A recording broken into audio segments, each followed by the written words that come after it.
Show. They have quite a selection of hearing aids. They've got Bluetooth. Can you say something? Of course, and Testing AI. 1 2. Test 1 2. good. Test 1 2 2 2. You've been assimilated into the Borg. We are into the Borg. Be kind of cool. The Borg hearing aid. All right. If they haven't, we should latch onto that. The John and Gordy Borg hearing aid devices at a special discount. Weekday morning, About 6 25 till 8 seconds. on 92.7.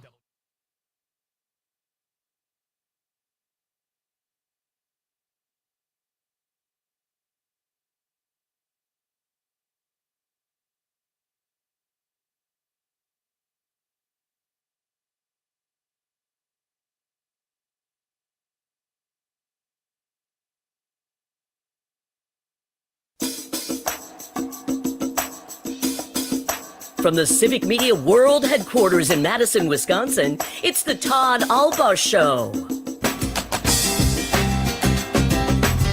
And now, pursuing truth wherever it may lead, here's your host, Todd Allbaugh.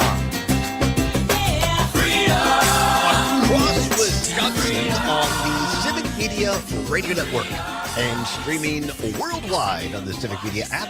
Good afternoon, everybody. I'm Todd Allbaugh, along with our outstanding producer, Mr. Aaron Zommers, on the board. It is 6 minutes past the hour of 2 o'clock on this Thursday, June 5, 2025.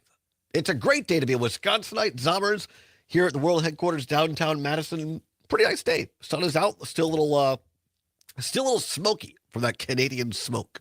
And a pretty toasty one. It's getting there. Although highs I think today in the 70s, so that's not too bad. I know it's hotter than you want. But, Yeah. But, I know I'm but weird. for most people, no, you're not weird. You're just you like it cooler temperatures. But I do. No, it's a Some pretty like nice, it hot. I am not some. You're not some. It's a beautiful day in downtown Madison. Hopefully it is where you're at as well. Looking forward today on the big show in hour number 2, Emily Mills in from the Recombobulation. And they are going to tell us about a story that they wrote on AI. And now, and I've talked about this 100 times, my fear is I will be taken out by an AI robotic dog. But here now, this is a more serious story on AI and its effect on the environment. Yeah, it turns out, while our fears about AI taking over the world are not unfounded, there are other dangers that they present that are already hurting us. Yes, absolutely right. So Emily will be along in hour number 2 to talk about that. Of course, all that story and many, many more at the fantastic Recombobulation area. Our own Dan Schaefer, the founder of that. So looking forward to Emily being in hour number 2 and talking a little bit about the environment. Also in hour 2, what's worse, today's category, fads or dumb traditions. Fads or dumb tradition. We'll explain in hour 2. There is a difference. There is. And some of the dumb traditions, I don't know, might be slightly controversial. We'll see. They might not be as dumb as you think, or they could be dumber. Well, tune in hour 2 for that. Also going to be taking your calls today on the broadcast and diving into a little news for you as well. Some breaking news this morning from the United States Supreme Court, and also Donald Trump putting another travel ban in place. We'll talk about that in a few minutes as well. Yes. We did also. So the Todd Allbaugh Show, for those of you who are not able to listen during the day, replays every night at midnight. And last night, we got a response to our What's Worse question, which yesterday was what's worse, oversleeping or being awake in the middle of the night. Linda in Middleton texted in at 1:25 a.m. I am awake. It's 1:25 and I'm listening to Todd. That's worse. It turns out for Linda, that's what was worse. Well, we appreciate you always, no matter what day it is, and no matter what time of day it is. Always nice to have people tune in and text in as well. It's 9 minutes past the hour of 2 o'clock. Time once again for Civic Media's Summertime Scotty Summer Text to Win Contest Trivia thing. Here we go. And it's 2 bad feet on the dashboard, young love and an old Ford, cheap shades and a tattoo and a yoo-hoo bottle on the floorboard. Perfect song on the radio. Sing along, 'cause it's one we know. It's a smile, it's a kiss, it's a sip of wine, it's summertime. The correct name is the 2025 Scotty Summer text to win contest. There we go. Once again, if I there don't is not have trivia, nor has if, there ever been. If I don't have it in front of me, I don't remember. And I've said this before. I was a long time viewer of Live with Regis and Kathy Lee, and then it became Live with Regis and Kelly Lee. No, just Kelly Ripa. And they would do their kind of host banter, and then they always had a trivia contest. And I still remember Regis introducing that, and it gets in my brain. But you're right, there is no trivia, which makes it easier for you, the listening audience of Civic Media. Here's what's going on for today, tomorrow, and all of next week. Throughout the day on Civic Media, several opportunities. Various hosts, myself included, will give you a magic hourly word. Here's what you do. You're going to download the Civic Media app in order to win. If you don't have it, go to your Apple or Android device, type in Civic Media. Takes less than a minute. It's free. It's what Gail King at CBS calls a deal. So download the app, open it up. First 11 stations are the ones that we're on. Choose the one closest to you or anyone you'd like in particular. Open it up at the lower right-hand corner. It says text, T-E-X-T, text. And I'm about to give you a word, and you text it in. Up for grabs this hour. You're not playing against other shows or other people, just the people who text in the next hour.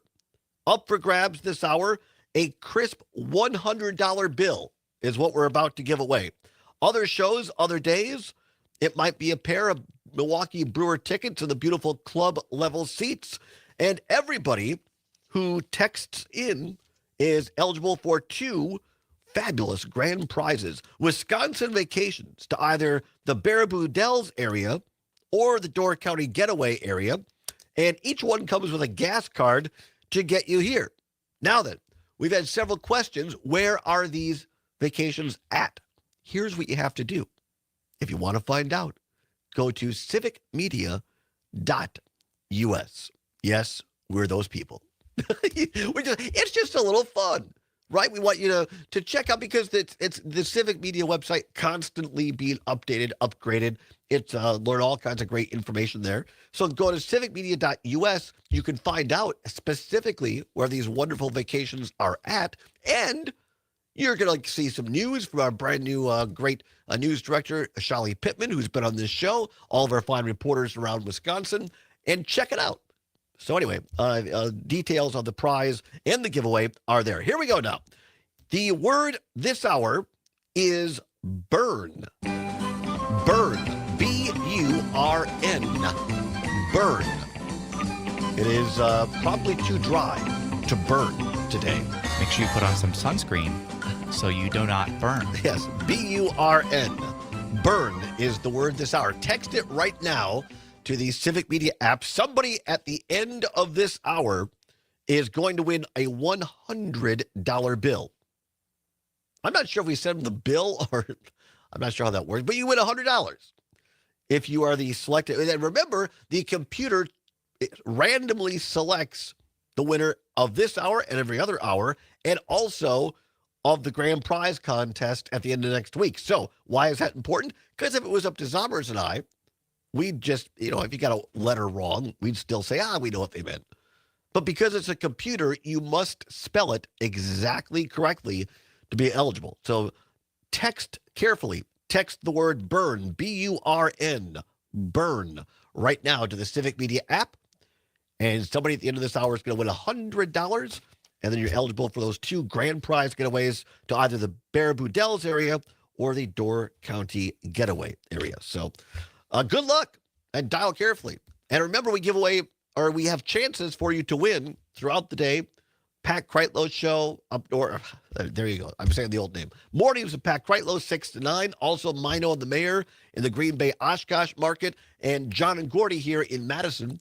Then we have Jane Matnair, a great show with Jane Matnair. Well, it's Tom Hartman, actually, because it's at 11. Oh my gosh, this is the issue, because for many of these contests, Jane and I, we had a friendly little wager, and whether it was a steak dinner or whatever, it was a lot of fun. And we'd go back and forth, we'd tease each other. It was all good natured, and neither of us really cared who won, but it was fun for the audience. Now, Jane beat us last time. Fair, not just she kicked our butt. And so they've retired, for now, the Jane McNair Text to Win jersey because she won so decisively. Our wins were always by the skin of our teeth. But Jane was big enough where she blew us out of the water. So now they've pitted us against Tom Hartman, the nationally syndicated radio host, number 9 show in America, ladies and gentlemen. And they want our dog and pony show to take this guy on. I hear if we win that Tom Hartman comes to town and takes us out to dinner. No, I don't think he does that at all. He ain't coming here at all. But it'd just be fun in order to see how well we could do against a nationally syndicated show. So he's going to give you a word during his show, and then us, and then we got Maggie Dawn after us, and then we got Pete Schwaba, who, by the way, I was on Schwaba's show last night, and that was a lot of fun. Pete Schwaba, Nightlight every evening from 6 until 8. Conrad put together, their producer, a great trivia contest between Pete and I on Wisconsin cities. And so they entitled it, "Where Am I in Wisconsin?" Well, I thought this will be fun. And so I found this site on East Washington Avenue in Madison where this is a real story. In 1977, Elvis Presley came to town. As he was going from the airport to the Sheraton at 1 a.m., his one of 2 limos stopped at a red stoplight. He looks out. He sees 2 older guys, beaten up on a younger, smaller kid. So he gets out of his limo and does like his karate chop thing and starts like taking shots at these kids. They immediately recognize him and stop, get up and say, we won't pick on. And Elvis is like, I'll take you guys. They're like, no. And they recognized him and they shook his hand. And Elvis allegedly said, "Are we done here?" Yes, Mr. Presley won't do it. And he got in his limo and took off.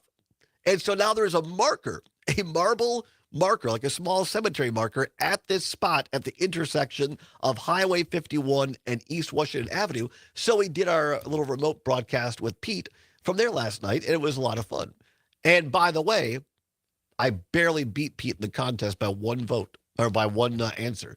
I won it. The answer was Janesville, because I did not know that. I guess something clicked. One of Janesville's nicknames is the City of Parks. The City of Parks.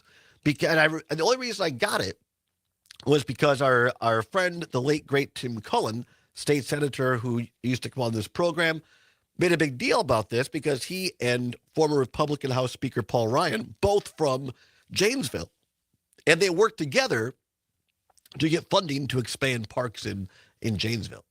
But Pete beat me on the question of what is the city of bridges in Wisconsin? Have a guess, Summers? Superior. We went all around the state, Pete and I. Neither one of us got it, even after, and also the first Quick Trip in Wisconsin, the same city. Conrad stumped us both. Eau Claire, Wisconsin. Yeah, I wouldn't have gotten that. And my sister's going to kill me because I got to go up there to see her and her family all the time. I'm in Eau Claire a lot, but I did not know it was nicknamed the City of Bridges. So many thanks to Pete Schwaba and Conrad for having me on. Always a great program. I think tonight is their popcorn pick of the week. So make sure you tune in from 6 until 8 for that. If you want to hear the rest of the questions in that contest, you can check out Nightlight anywhere you get podcasts, or at civicmedia.us, or on YouTube. You can just look up the stream and watch the video. Very good. Thank you very much. All right. Our text to word win right now is BURN. BURN. BURN. Make sure you text it in to the Civic Media app. You're eligible to win a $100 gift, a bill, I guess. $100 in cold, hard cash up for grab this hour. And then you're eligible to win, as we said, the grand prize of a getaway to the Dells Baraboo area and also Door County. Check out exactly where. They're beautiful. You're not going to want to miss this opportunity. You can go to civicmedia.us and we'll reveal where you could be off to after next Friday. We're going to be off to looking at news headlines, happenings in the Supreme Court, and the Trumpster. It's the Todd Allbaugh Show across Wisconsin on the Civic Media Radio Network.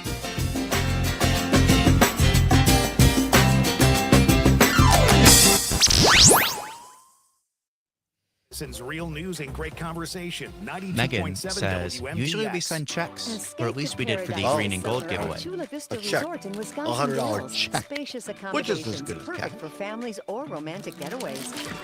Voted top 10 best water parks in the U.S. Championship Tony says, golf. are you challenging The Aaron to longest make his own zip line in trivia the area. contest? I could. No, I'm And the not. #1 steakhouse in Wisconsin. Book a Chula Vista Resort all-inclusive package now at 1-800-388-4782 or visit chulavistaresort.com. Your summer paradise awaits. Are you living with dry AMD?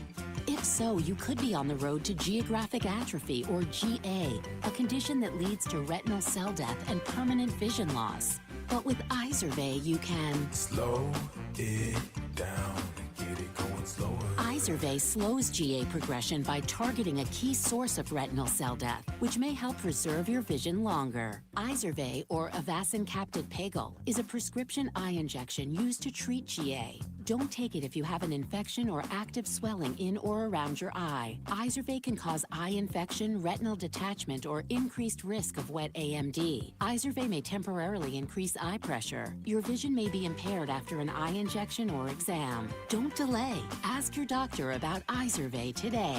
Izervay gets GA going slower. Visit Izervay.com. That's IZERVAY.com. Paid for by Astellas Pharma. Tons of glass artists share the same passion for eye-catching art as Ignite Glass and Gifts, so we're showcasing their work alongside our talented local artists and our in-house Ignite artists. The latest techniques, the hottest colors, and mind-blowing designs are here for you to enjoy. Madison's favorite for glass, gifts, and vape, Ignite Glass and Gifts, Monona Drive, Williamson Street, and Odana Road, plus IgniteGlassandGifts.com. Do your eyes Oh a my favor goodness and gracious. Are you serious, Tony? See if we get Clemens.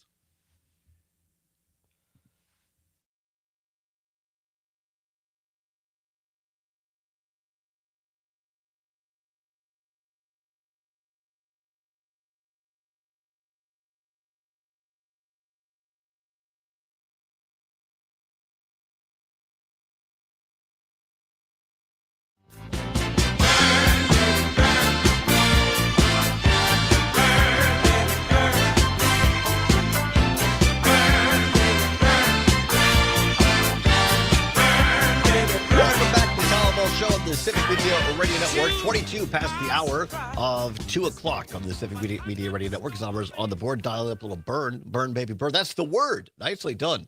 That is the word to make you eligible for a $100 cold hard cash bill, but it will come in the form of a check. We're informed by the wonderful and talented Megan right outside of she was listening, and she does a great job. Apparently, so literally the check will be in the mail. But this one will be good. It'll clear. I promise you. I promise. No bouncing. $100 in the offing to you. All you have to do is download the Civic Media app and text the word BURN, B-U-R-N, right now. BURN to the Civic Media app. You're eligible. It only lasts until 3 o'clock, and everyone is eligible for one of two wonderful grand prizes at the end of next week. Vacations to the Dells, Baraboo, or Door County. Check out civicmedia.us to find out the exact details. All right, before we get to the Supreme Court and the Trumpster, bigger breaking news. Many thanks to Tony Zimmerman on YouTube. Handles all of our digital reels, does a great job for all of us. Breaking news, he says, former Packer quarterback, former Jets quarterback, is on his way to Pittsburgh to sign with the Steelers. So there you go. It cements Pittsburgh's first-round exit from the playoffs this year, according to Zimmerman. I'm not sure if that's official news. That part might not be official. But yes.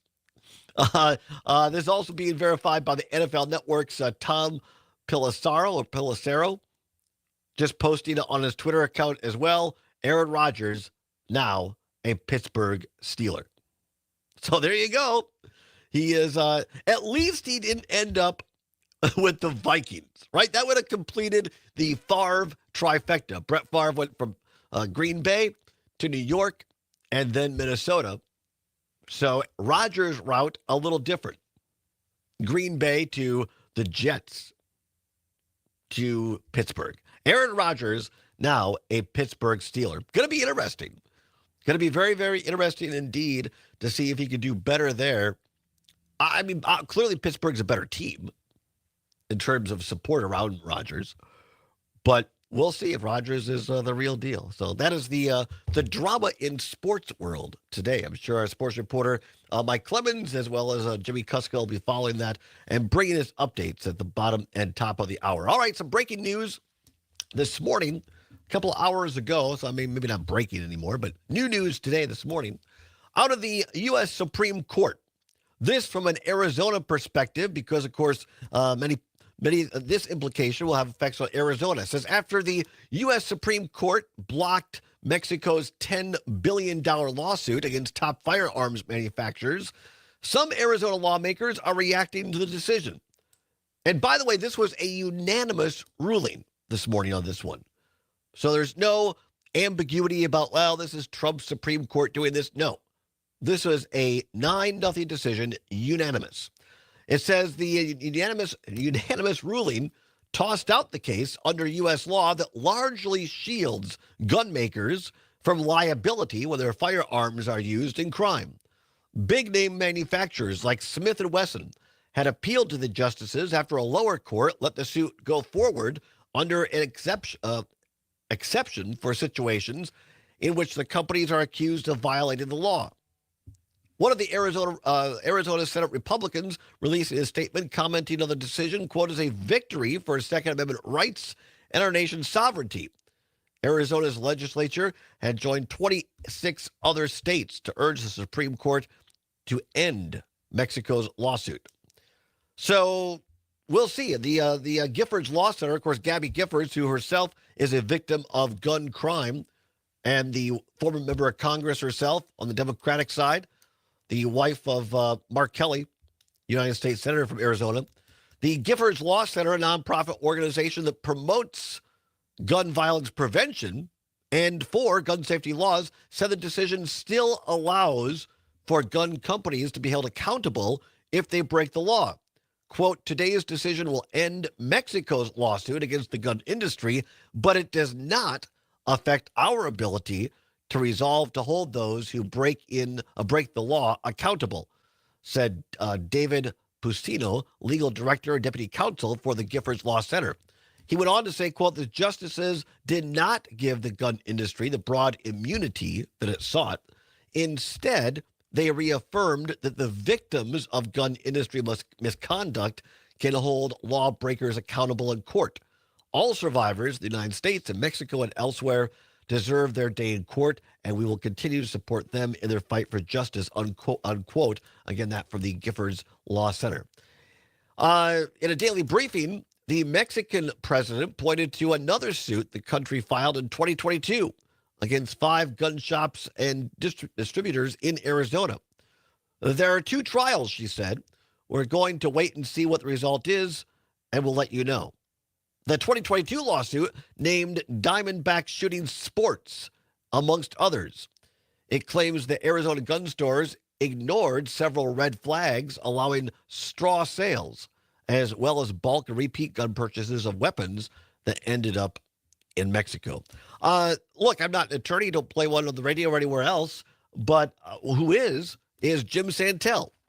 And I'm pretty confident that Jim Santel, former U.S. attorney, will discuss this as well as the next one we're going to talk about here in a couple of minutes on his great program on Saturday morning called Amicus, a Law Review with Jim Santel. You can tune in every Saturday morning from 9 until 11 with Jim Santel and Amicus. So, I mean, as always on these things, there's a couple of different takes, right? I trust the Giffords Law Center. I think that they do a great job in calling it pretty balls and strikes. And from their perspective, a little bit disappointed, but it sounds like there's going to be the Supreme Court did not give the gun manufacturers everything that it wanted necessarily. We're going to take a break. News, weather, sports update, agriculture with our friend Pam Yonke, the fabulous farm babe, and Midwest Farm Report. Back with more Supreme Court decisions in a moment. Don't go anywhere. It's a Thursday edition, and it's the Allbaugh Show, and it's the Civic Media Radio Network.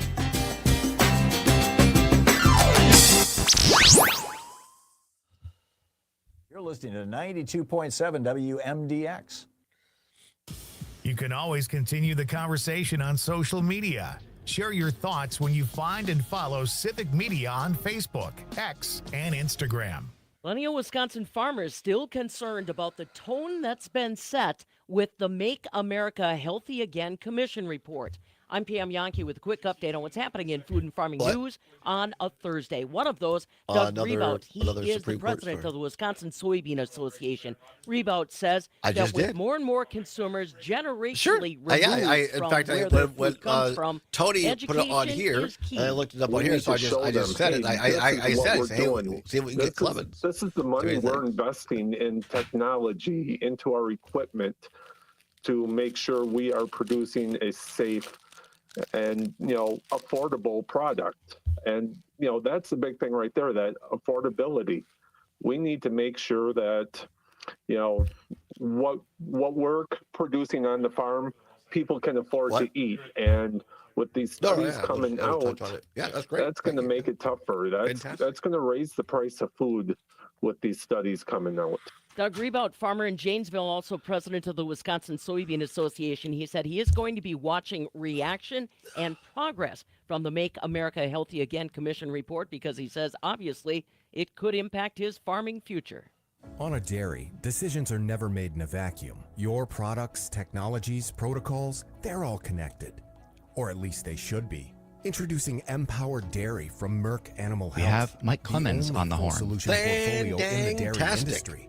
Empower is more than just powerful identification, monitoring, and biopharma tools. It's about how they work together to eliminate guesswork and solve specific problems. Learn how at m-power-dairy.com. The Classic Green Reunion comes to Wisconsin June 12th through the 14th in West Bend. This year's event showcases Model B and industrial tractors, Waterloo boy engines, and even drills. Come for the tractors and equipment and stay for the tours, vendors, camaraderie, and a good old-fashioned Wisconsin fish fry. To see event details or to register for tours, visit classicgreen.org. The Classic Green Reunion, June 12th through the 14th in West Bend. See you there.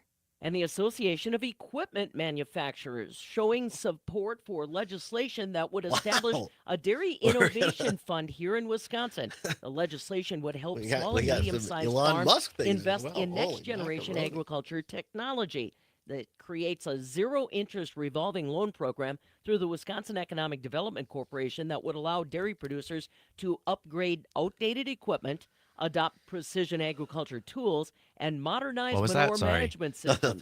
The bill right now has been introduced by State Representative Clint Moses from Menominee, State Senator Rob Stapsholt. Yeah, I saw pretty that. strongly. That's a quick update on what's happening in food and farming news on a Thursday. I'm Pam Yankee. Enjoying this local program? Find the complete Civic Media lineup at civicmedia.us or the Civic Media app.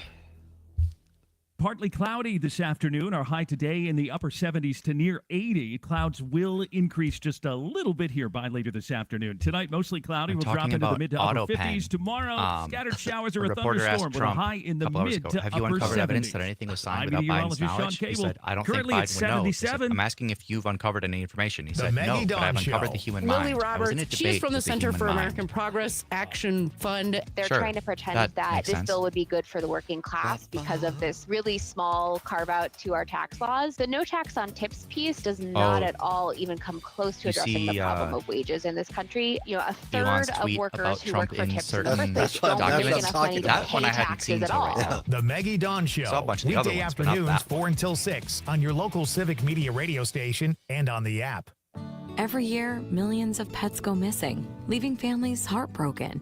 If you lose or find a pet, Love Lost is here to help. Our free, easy-to-use platform uses photo matching technology across multiple media platforms to bring lost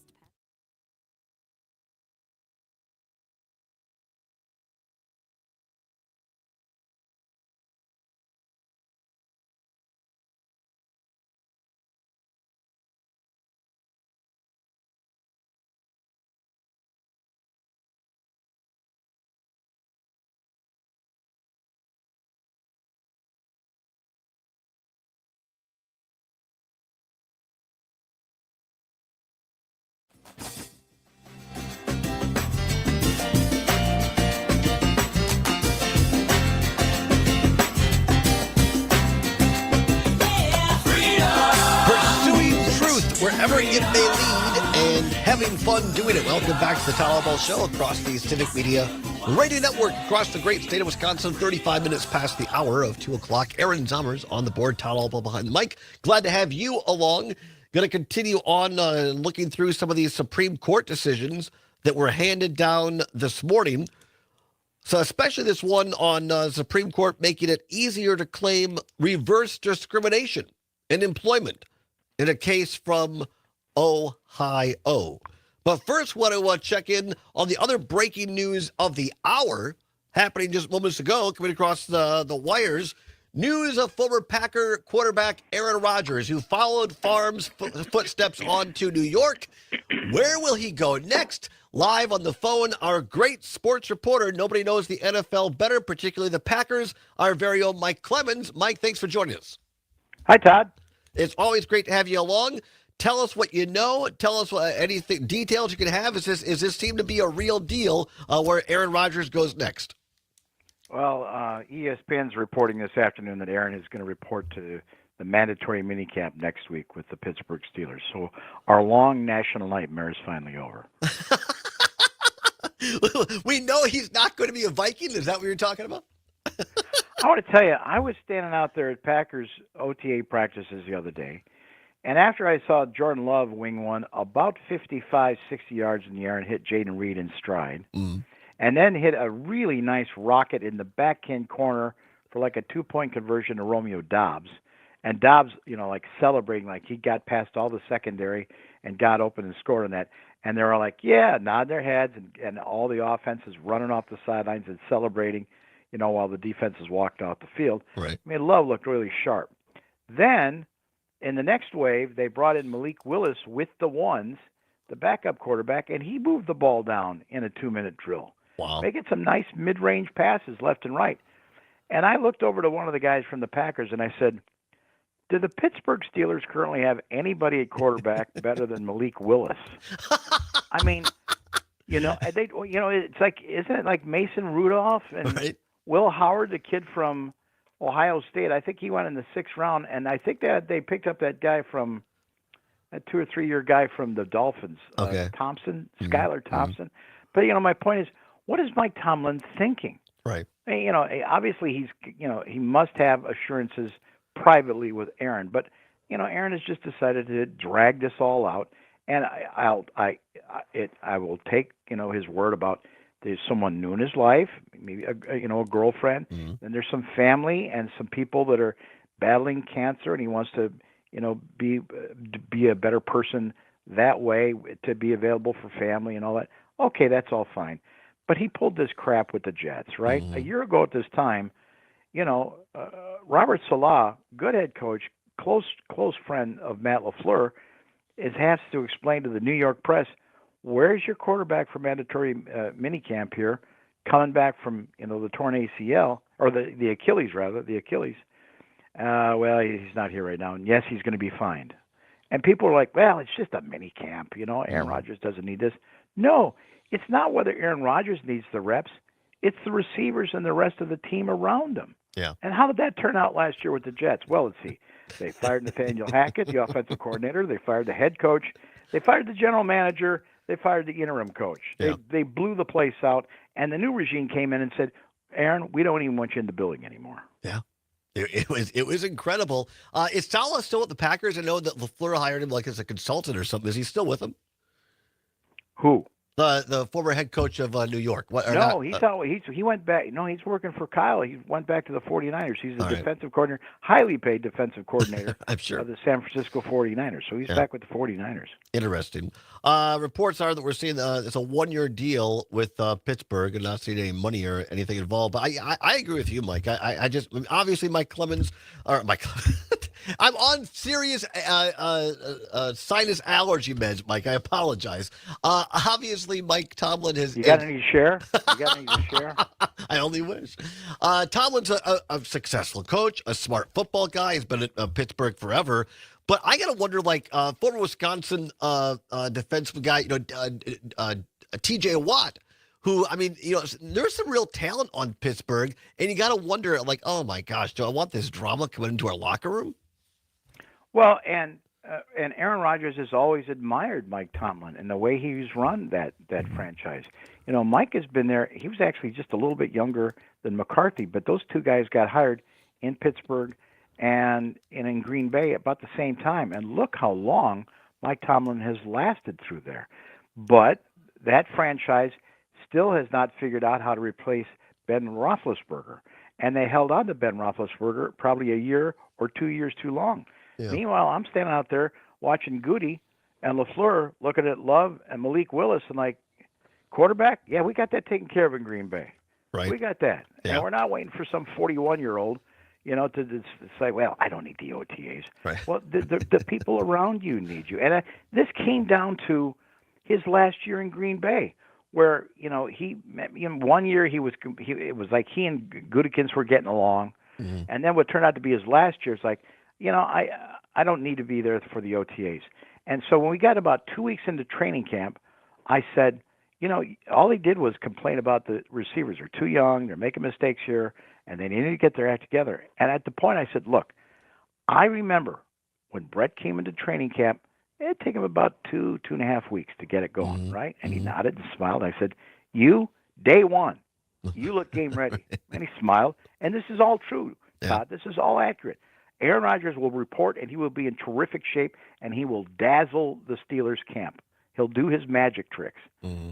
But I said, if you're having problems with these younger receivers, wouldn't it make more sense if you were here during some of those OTAs and mini camps to bring them along? And some of the beat reporters like, it's been nice working with you. Right. Like, he's going to drop you. He respected me. And he said, and that's when he gave this famous answer where he said, listen, what those guys do in the OTAs and mini camps, that's the 100 level. And then when I get here, that's the 200 level courses, comparing it to like a college syllabus of some kind. And it's like, okay, you might think that, but the reality is they need as many reps with you as they can get. Right. And even though he's going to be surrounded by some veterans like DK Metcalf, who they picked up, from the Seahawks, the rest of the team need those reps. The coaches need to be around him. Right. Well, it's going to be interesting, Mike, because they play. Well, I'm not sure. I don't have the schedule in front of me, but they play each other, right? Pittsburgh and the Packers sometime this year. Oh, great point. So it's on. It's on. It's the final countdown. Love versus Rodgers on the field for everything. I can already taste my cheesesteak now. Up in the press box. Very quickly, give us a 1 minute on how the Packers or the Green Bay Packers are looking as they prepare here for the 2025 season. We had good conversations with Lucas Van Ness, who said, "Hey, listen, man, I played most of last year with a broken thumb. It's kind of tough to shed offensive tackles with a broken thumb." Kenny Clark, I had reported earlier that I found out that he'd gone to Panama for stem cell surgery. It was his second year in a row. He played most of last year with a broken toe. They've got a new defensive line coach, and DeMarcus Covington, 8 years with the Patriots, a lot of that under Belichick, that they're excited about. It's 36 years old. That can help them with their schemes and get in their pass rush going. Jordan Love looks fine to me. They're waiting for Elton Jenkins to agree to a new deal because he's like, okay, you're going to move me to center and you'll replace me with a guy and pay him $77 million. Yeah, we're gonna restructure mine. Okay, a little more money coming here to your All-Pro veteran. So that's working on. And the one running back I want to see, because he was injured all last year, is this Marshawn Lloyd out of USC. He spent most of last year on IR. Well, he starts out the OTAs off there working with Christian Watson, in the rehab group. Like, when are we ever going to see this guy? Well, he got out there a little bit. Apparently, he showed up with a hamstring injury. But LaFleur pretty much made it known. We think he's a speedster, but we got to get this guy on the field. Interesting. Well, it's always to be fun, and nobody covers it better than you, Mike Clemens. We appreciate you very much, my friend. Thanks for doing this on very short notice, some breaking news about Rodgers, and look forward to having you on more often here throughout the summer as we gear up for Packers season. And the Brewers making a little bit of noise here as well. Yeah, looking good. Yeah, and then training camp starts for Green Bay on July 23rd. Family night is August 2nd, Saturday night. And then I'll be back with my reports at the top of the hour during your show all next week during the Packers mandatory minicamp, in which Jordan Love has already been there at all the OTAs. No drama in Green Bay. As it turns out. Thank you, Mike. We appreciate you, my friend. Take care. Thank you, All Todd. right, my pleasure. Mike Clemens, everybody, our great sports reporter. Nobody knows it better than him, and great to get it on the ground from Mike Clemens. Yeah, I mean, we'll see. We'll see the circus that is the Aaron Rodgers show, but going to be very interesting, I think, for Packers fans as we get closer to that Packers-Steelers matchup, Love versus Jordan, or Love versus Rodgers. Tony Zimmerman says winner gets to own the Chicago Bears. I don't know. I'd be throwing that game. Right? I don't want that responsibility. I'm nervous about the Bears this year because the new Pope is a Bears fan. All right. 45 minutes now past the hour of 2 o'clock. Coming up next hour, by the way, Emily Mills from the Recombobulation area is going to be here in studio talking about a great new article that they wrote regarding AI and the environment. Interesting take on that. Looking forward to Emily being here. And also What's Worse For You edition in hour number 2 as well. Right now, I want to take a look at this other Supreme Court decision this morning being handed down. It's that time of year when the Supreme Court does a lot of their decision making, and we find out sometimes multiple cases a day, like today. This other case I want to talk about is also a unanimous decision. So we haven't seen many of these lately, where we have a unanimous decision on the gun case involving Mexican gangs, and then now another unanimous decision earlier today to bring lawsuits, making it easier, rather, to bring lawsuits over so-called reverse discrimination, siding with an Ohio woman that claims she did not get a job and then was demoted because she is straight. The justice's decision affects lawsuits in 20 states and the District of Columbia, where until now, courts had set a higher bar when members of a majority group, including those who are white and heterosexual, sue for discrimination under the law. Justice Ketanji Brown Jackson, an Obama appointee, wrote for the court that federal civil rights laws draws no distinction between members of major and majority and minority groups. She wrote, quote, by establishing the same protections for every, quote unquote, individual without regard to an individual's membership in a minority or majority group, Congress left no room for the courts to impose special requirements on majority group plaintiffs alone, Jackson wrote. The court ruled in an appeal from Marlene Ames. Now, Ames has worked for the Ohio Department of Youth Services for more than 20 years. Though she joined Jackson's opinion, though he joined Jackson's opinion, Justice Clarence Thomas noted in a separate opinion that some of the country's, quote, largest and most prestigious employers have overtly discriminated against those who they deem members of a so-called majority groups, unquote. Thomas, joined by Justice Neil Gorsuch, cited a brief filed by the America First Legal, a conservative group founded by Trump aide Stephen Miller, to assert that, quote, American employers have long been obsessed with DEI initiatives and affirmative action plans, unquote. So unanimous decision, but seemingly for different reasons. Again, Jim Santel will go through all this on Saturday from 9 until 11. Amicus Law Review. Stay tuned. We'll continue on after this. It's the Allbaugh Show across Wisconsin on the Civic Media Radio Network. Local news, weather, and sports. Multiple unanimous decisions from this Supreme Court is crazy. This is the Civic Media Radio Network. Jesse in Madison says, worth a note, the Pope may be a Bears fan, but his boss is still a Packers fan. Just saying. That's good. I like that. Drinks too. Also, Tony Zimmerman says, I had AI summarize the Emily Mills article, and it told me not to worry about it because everything's fine. My perfect day has sand, salt water, and friends. But my moderate to severe plaque psoriasis can take me out of the moment. Now I'm all in with clearer skin thanks to Skyrizi. Risankizumab Riza, a prescription-only 150 milligram injection for adults who are candidates for systemic or phototherapy. With Skyrizi, most people saw 90% clearer skin, and many were even 100% plaque-free at 4 months. Skyrizi is just 4 doses a year religious after 2 rights starter case, doses. that's unanimous. Don't use if allergic to Skyrizi. Serious allergic reactions, increased infections, or lower ability to fight them may occur. Before treatment, get checked for infections and tuberculosis. Tell your doctor about any flu-like symptoms or vaccines. Thanks to Skyrizi, there's nothing on my skin. And that means everything. Ask your doctor about Skyrizi, the #1 dermatologist-prescribed biologic in psoriasis. Visit Skyrizi.com or call 1-866-SKYRIZI to learn more. Why are interscholastic sports called the last classroom of the day? Because they teach students important life lessons like teamwork, accountability, and perseverance. School sports are folks, so these much darn more than a allergies. game. They're about developing the whole person. That's why they're an essential part of every student's education. Encourage your student to participate in the last classroom of the day. Interscholastic sports in Wisconsin. This message presented by the WIAA and the Wisconsin Athletic Directors Association. Everybody wants the same thing from their mattress. A good night's rest, am I right? You need someone to listen to what you want and who knows the materials that will get you there.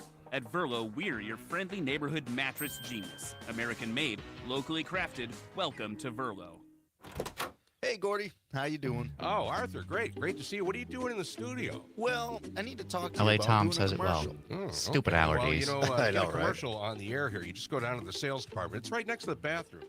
I don't think you understand. Oh, I Also, for those understand of you who plenty. watch You on Twitter, salespeople drink Twitter a now lot of allows coffee. you to That's why comment the on live bathroom's right there. streams. We have Andy who says, "We tolerated that little baby in Wisconsin," referring to Aaron Rodgers. Glad he's gone. Commercial about a commercial. I don't follow. I want to tell potential business owners out there how to contact me to get a commercial on WMDX. Ah, okay, I get it. Okay, let's come up with something. Let's see. Business folks can contact you All right, directly. 30 seconds. Right? Yeah. Okay, Yep. what's the email, huh?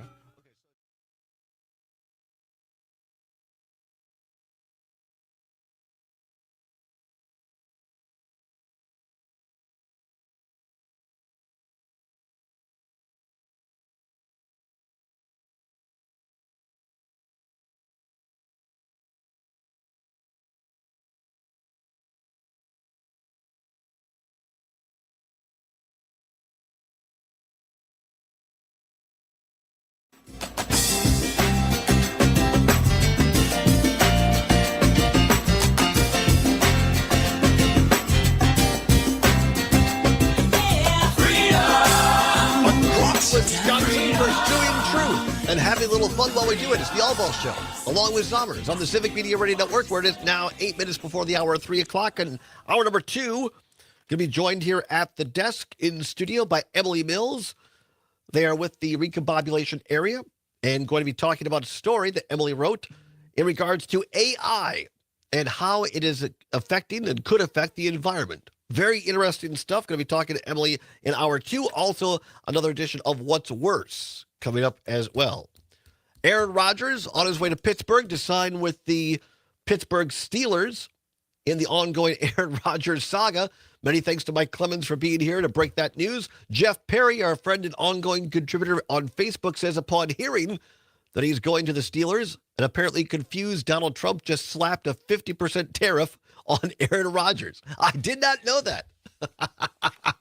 Well, in all seriousness, talk about global warming. There may be no hotter place this afternoon than our nation's capital. This is real. Things are getting hot between Donald Trump and Elon Musk.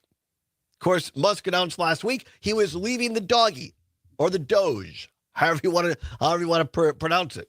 His work here was done, basically. Yes, I've created chaos, and now I'm leaving. But he's also spoken out about Trump's, he calls it the big, beautiful bill. Whatever. It's a reconciliation bill. And even Elon Musk is calling Trump out and Republicans now and saying, you guys are nuts. This is going to increase the deficit.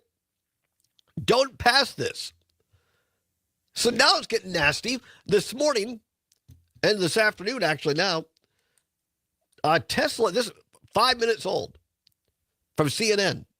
Tesla shares plummeted 15% this afternoon as Elon Musk's battle with President Donald Trump intensifies.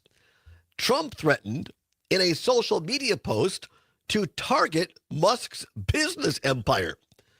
Trump wrote this on his Truth Social, quote, "The easiest way to save money in our budget, billions of dollars, is to terminate Elon's governmental subsidies and contracts," unquote. Wow.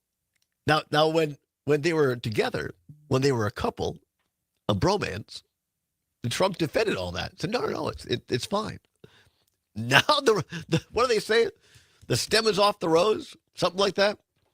The Tesla sell-off has wiped off more than, get this, 150 billion, with a B, off the market value of Tesla, which started the day worth nearly 1.1 trillion. That's a lot of gravy. It also erased a chunk of the net worth of Musk, who is the world's richest person. And now it's gotten even nastier. About 5 minutes ago or so, a little bit, almost a half an hour now, Elon Musk tweets this out on Twitter X. Quote, this is from Musk, quote, time to drop the really big bomb. Donald Trump is in the Epstein files.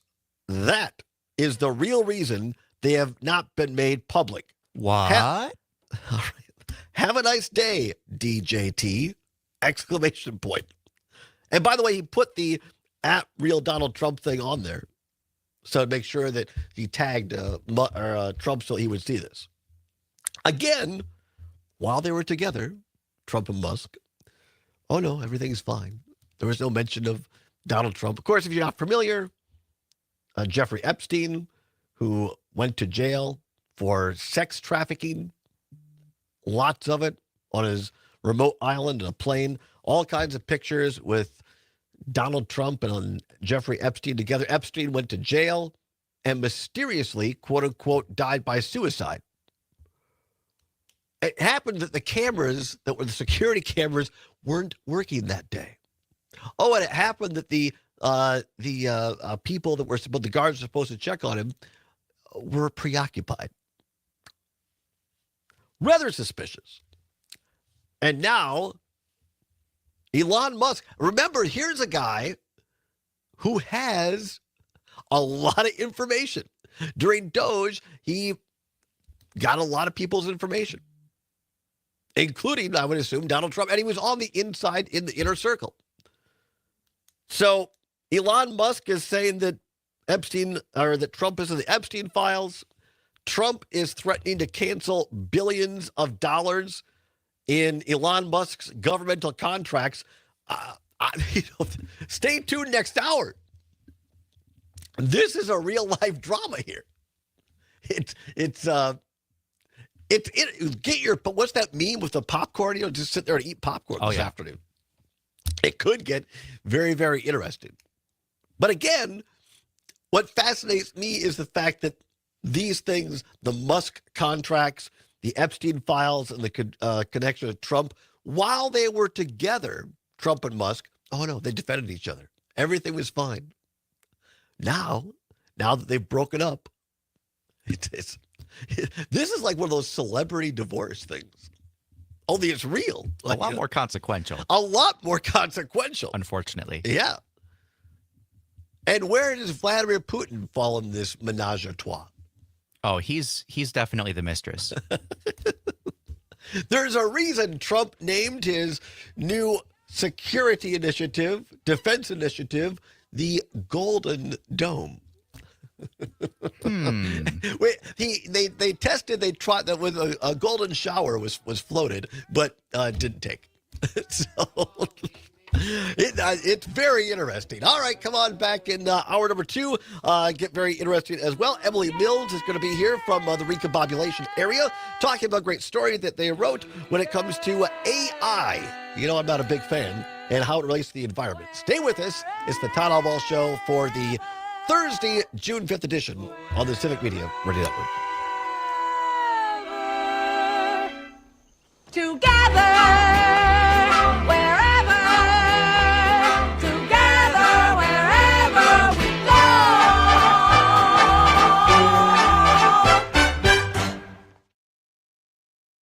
This is 92.7 WMDX Columbus, Madison's home for real news and great conversation. A Civic Media station.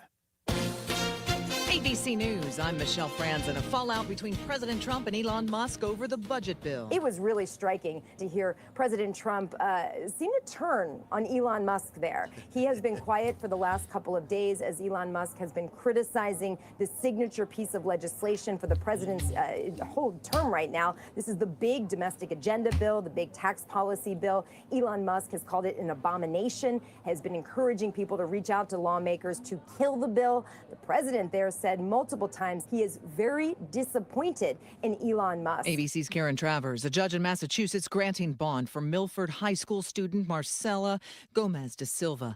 The 18-year-old was detained by immigration officials driving to volleyball practice last weekend. ICE says they initially were looking for the teen's father.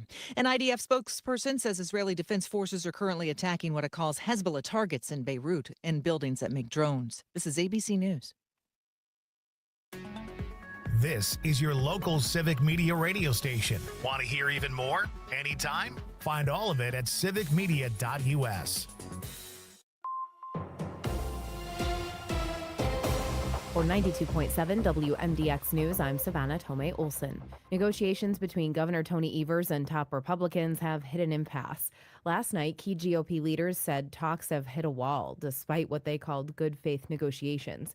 Senate Majority Leader Devin LeMahieu and Budget Committee co-chair Senator Howard Markline said taxpayers simply can't afford the governor's spending priorities. In response, Evers said he's kept his end of the bargain, backing tax cuts for the middle class and retirees, but Republicans wouldn't budge on his calls for extra funding for childcare, education, and the UW system.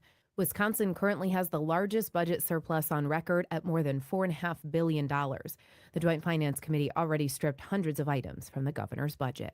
Meanwhile, today Republicans introduced a bill they say would make hospital prices more transparent in Wisconsin.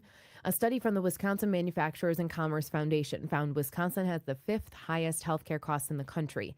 Their study showed private health plans paid more than 300% more than Medicare did for the same services. Dr. Nicole Hemkes I think you owns can do Advocate What? MD in Recombobulation Madison. area.news, right? Yeah, therecombobulationarea.news. All right. Yeah, Also, good to check. www.therecombobulationarea.news. You need the www or it doesn't work. Really? Unlike most websites these days. Be the most competitive prices for them. After being transferred to 3 or 4 different people, multiple calls back and unreturned phone calls, I was told that they couldn't give me the cash price because they needed to run this through I'm just trying to insurance. remember everything that And I said. explained to them that My they column should said. know what they are charging for a service that they are doing at their hospital. Meanwhile, just this week, an analysis from Turquoise Health showed Wisconsin has the highest price transparency in the nation. Federal price transparency rules were put in place in 2021, and since then, no Wisconsin hospital has ever been fined for breaking those rules. I'm Savannah Tomei Olson. This is 92.7 WMDX News. A Brewers win in Cincinnati. Hi, I'm Mike Clemens with sports. Baseball, the Brewers with a 9-1 victory over the Reds yesterday. They won the series 2-1. Manager Pat Murphy pleased with lefty DL Hall and his 3-inning performance, allowing just 1 hit to get things started. Yeah, I think he's since he's been a starting pitcher, I think he's become more of a complete pitcher, and that's kind of cool. He's really become a pitcher. At least he showed today. That's that's a good question. It's maybe, I don't know, 5-6 months now, something like that. Too long. Okay. I'm going to trip your headphones, and you tell me that, again, that's not hooked here. Oh, it's not mine? No, it is. It's not hooked up It's not yet. currently hooked so up. it's over here. So you tell me when it's good enough. Test 1 2, testing 1 2, right there. Should be All good. right. All right, sounds good. Yeah, I write my own newsletter, which is not on Substack. It's a Ghost, different platform called Grist from the Mills. Nice. And Dan and I have known each other-ish for a long time through, writing and reporting and stuff. I've been a freelancer for various things. I used to write for the Milwaukee Journal-Sentinel and Our Lives magazine and things like that. So we knew each other. And then when he started this and they hooked up with y'all at Civic Media, it's like, hey, you want to be one of the columnists? Yeah, absolutely. That's amazing. So worked out nicely. Very good. I'm being reminded, Zommers, by a listener that I did not give the word of the hour between 2:30. Oh. Too much Aaron Rodgers news. There was a lot going on. What the heck is Aaron Rodgers doing? He's signing with the Steelers. It just broke this afternoon. He's what? He what? Signing with the Steelers. He's on his way to Pittsburgh right now. Bye. Yeah, I know. Yeah, pretty much. I know. Okay. I'm surprised he's still playing, But honestly. the Packers and the Steelers play each other this year. Yeah, that's going to be interesting. And then Tesla stock is down 150 billion because he and Elon are having a fight, and now Elon on X. I just saw that. I was like, he's like, yeah, you're in the files. Yeah. Which we know. I mean, we know Anything that has been public, his name has been in. Yeah. So. And it's just the girls are fighting. Exactly. I said when they had a bromance, when they were together, when they were a couple, everything was they denied both of these things. But now apparently it's a messy breakup. Exactly. Messy breakup. All right, we are on in 30 seconds. All right, thank you.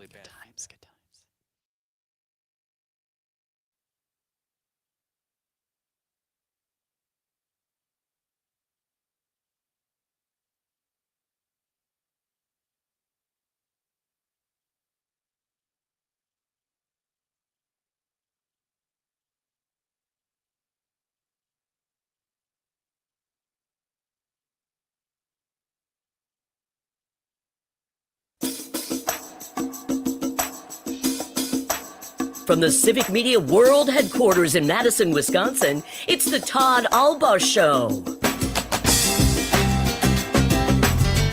And now, pursuing truth wherever it may lead, here's your host, Todd Allbaugh. Across Wisconsin on the Civic Media Radio Network and streaming worldwide on the Civic Media app. Good afternoon, everybody. I'm Todd Allbaugh, along with our producer and engineer, Mr. Aaron Rodgers, on the board. You like that? Not particularly. I'm sorry. We had big breaking Aaron Rodgers news, hour number one. He's going to the Pittsburgh Steelers. I do share a birthday with him, though, unfortunately. I forgot that you do. Yeah. No, it's Aaron Zommers on the board on this Thursday, June 5th, 2025. It is 6 minutes past the hour of 3 o'clock. Welcome to hour number 2. It is a great day to be a Wisconsinite here at the world headquarters of Civic Media in downtown Madison on State Street. A little cloudy. Still that advisory for breathing, I guess, air quality advisory, they call it, in effect for parts of Wisconsin today due to those wildfires up in Canada. Hopefully the wind, the rain will kind of push that out of most of the state by tomorrow, looking like a pretty nice weekend all across the state as far as weather-wise across the state of Wisconsin. Coming up a little bit later this hour, our daily What's Worse category, today's category, fads or dumb traditions. Fads or dumb traditions. We'll invite you to call in during this hour on that. Also take a look at some more Wisconsin news headlines and take your phone calls as well. I was reminded, Zommers, by a loyal listener, Mr. Wheat. I did not give the text to win word in the last half hour because we had all this breaking news. So my apology. We'll do better tomorrow. Yes, we will. The show is going to get absolutely much better right now because speaking of wildfires and the environment, is there a connection between that and artificial intelligence, i.e. AI, here to in studio, and we are very pleased to have them here with us today. Emily Mills of the fantastic Recombobulation Area, Civic Media's political editor and founder of the Recombobulation Area. Dan Schaefer, of course, is responsible for putting all that together. You can find Emily's work and others at www.therecombobulationarea.news. You have to use the www, so that's very, very important. Emily, thank you very much for being here. We appreciate you. Thanks so much for having me on. It's good to be here. It is an absolute pleasure. We always love it when people take the time to stop by here. Tell folks a little bit about yourself. You're an independent writer and journalist right now. That is correct, and I have been for, many, many years. But I have a newsletter called Grist from the Mills, which is on the Ghost platform, a little different than Substack. That I've been writing for some time, and Dan was kind enough to give me a spot as a regular columnist on the Recombobulation Area. We've known each other professionally for quite some years, but I used to have an opinion column in the Milwaukee Journal Sentinel, and I was their token leftist. Among other things. I got some pretty fabulous feedback on that. And I'm the token centrist here. Everybody, we've all got our Republican token roles to play. And I used to be the editor of Our Lives, which is the still sole remaining LGBTQ media outlet in Wisconsin. So, but yeah, I've been here, there, and everywhere. Yeah, it's great to have you here. We always love when journalists, because I'm a big fan of coming up in independent radio out in Southwest Wisconsin. I'm a huge fan of journalists who are not part of the corporate America.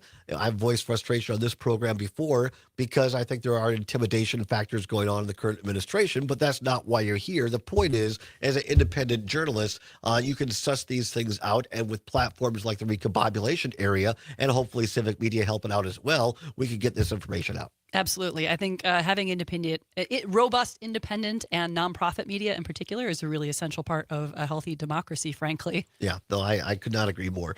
So the headline on this story, how AI is harming Wisconsin's path to renewable energy. Tell us, first of all, how you came to write this story. Is this a passion of yours, or what made you say, hey, there's something here to report? Oh, good question. Yeah, I do really care about the environment because, as other smarter people have said, hey, that's where I live. So anything that impacts it is important to me. And the intersection with, all these companies, utilities have these very important renewable energy goals, net zero goals, things like that, as we're facing down this very serious climate crisis. We're already seeing impacts of it. We're breathing in smoke from out of control wildfires right now. All of it is very connected. And they're walking back these goals now because there's this huge push to build these gigantic data centers. And the data centers are largely being driven by the enormous amount of energy consumption that is the result of this huge boom and push for, and I'm going to use scare quotes, AI, which is essentially a nebulous term for a bunch of marketing propaganda and not a single coherent technology. People, regular listeners of the show, know that I'm petrified. I'm going to end my life by being attacked by an AI robotic dog. They scare the crap out of me. But more seriously, I guess for goofballs like me, or who might not be up to speed on technology, there is a really serious side to AI because it learns from itself and it gathers data, and all of that can either kind of be used for good or not so good, is my understanding. Well, here's where it gets complicated. So again, learning from much smarter people than I am, I'm going to shout out a book that just came out called The AI Con by Alex Hanna and Emily M. Bender.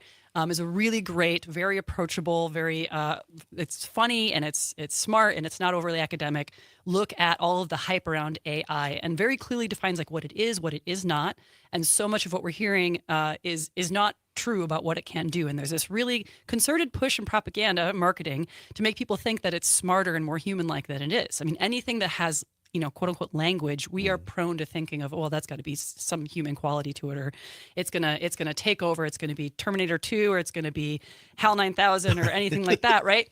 And what they point out, and I really appreciated it, is they call them doomers and boosters. So people who think, AI is it's going to get so complex and so smart that it's going to destroy us, or people who think that, that's not going to happen. It's going to save us. It's going to do all these things.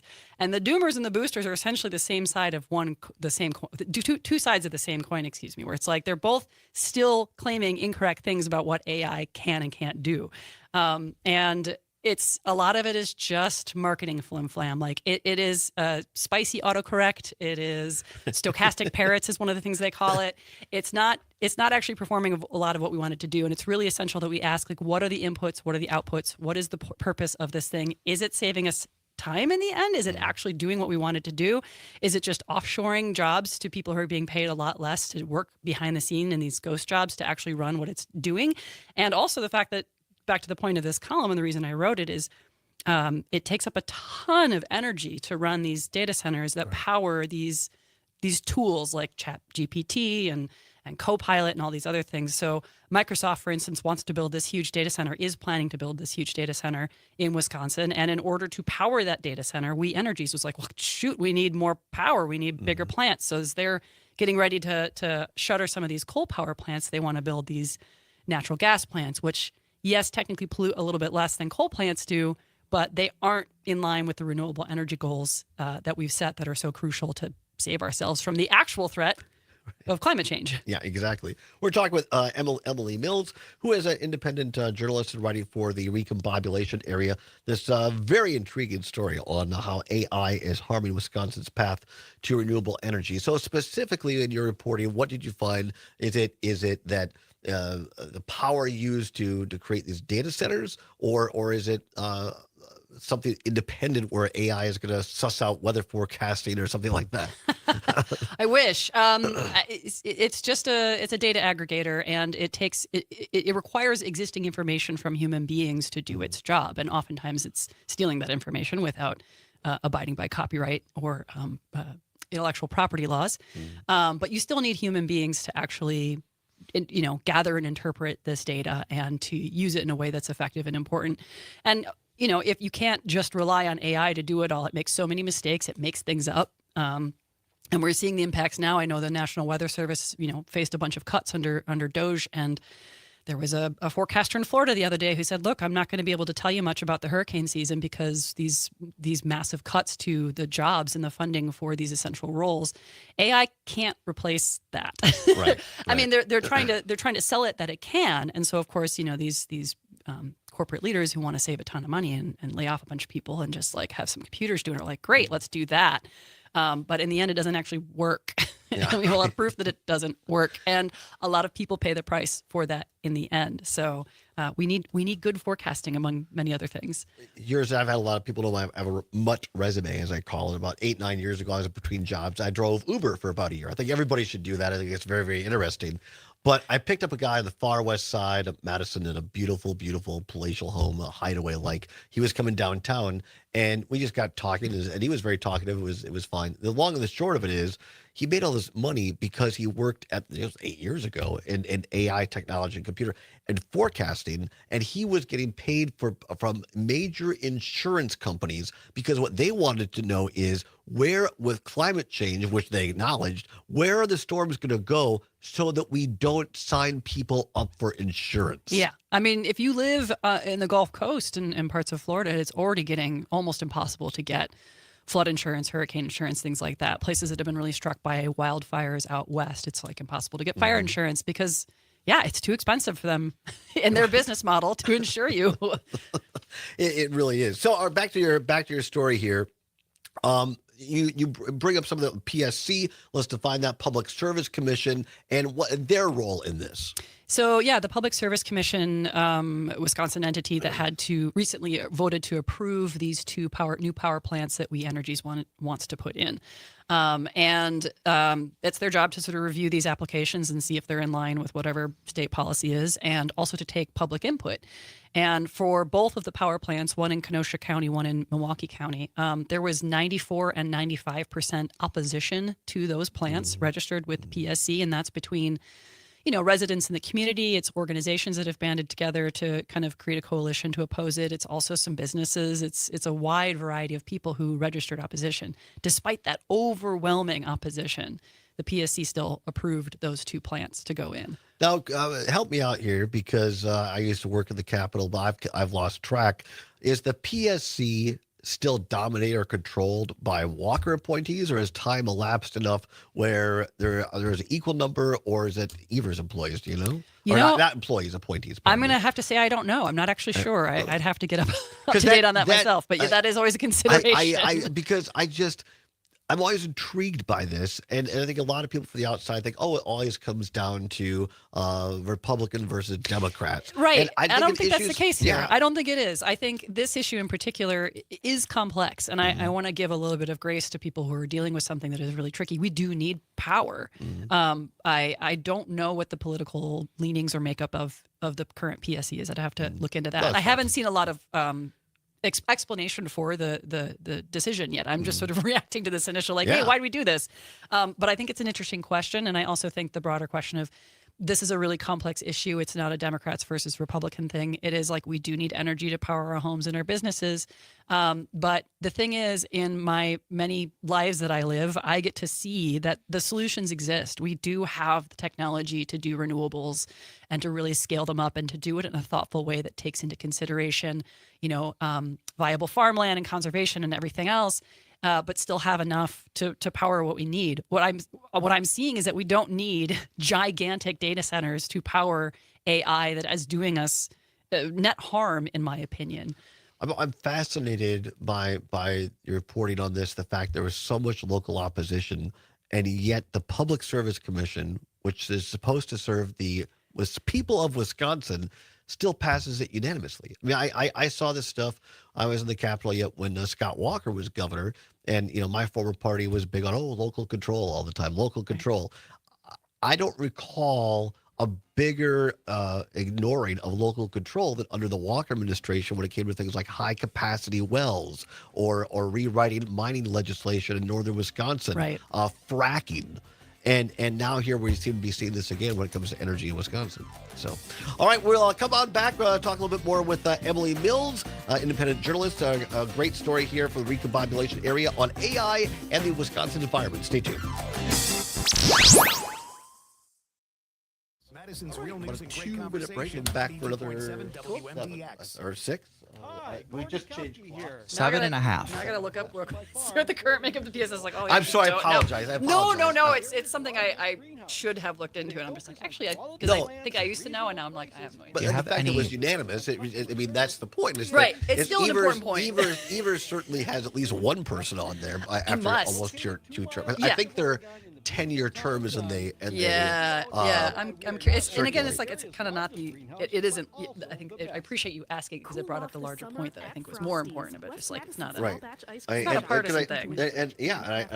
I appreciate you talking about it because a lot of people want to make this into a partisan thing. And it's like no, big corporations. Turns out, they serve both parties. They serve both parties, and both parties serve them. So, is there any place in particular that you wanted to go in the article, or things you want to make sure we highlight here? Oh boy, good question, because I feel like we've already really tapped on a number of the things that I wanted to mention, at least briefly. I guess maybe we could talk about what do we do then? What's next? Yeah. Both in terms of that's what I was trying to get to with the renewable energy thing. It's important for me. I've learned we really do have a lot of the technological and social answers to these, but it's a lack of political and financial willpower.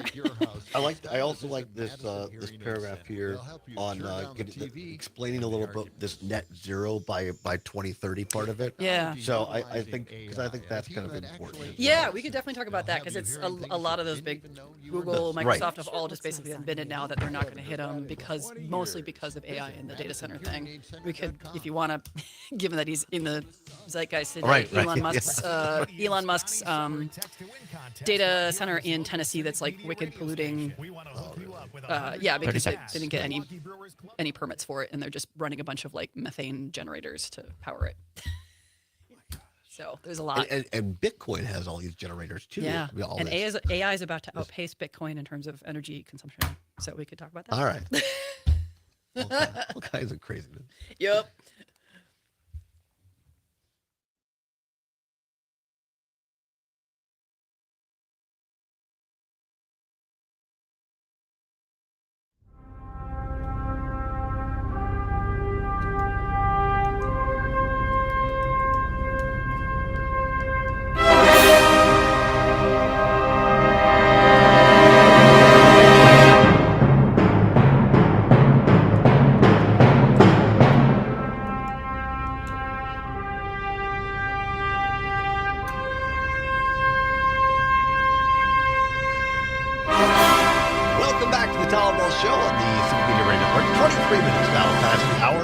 Of 3 o'clock, glad to have you along. Zombers, very dramatic on the bumper music there. Well, yeah. I know we said that AI is not like Terminator 2 or HAL 9000, but I couldn't resist. I caught the reference. I like that. I like it.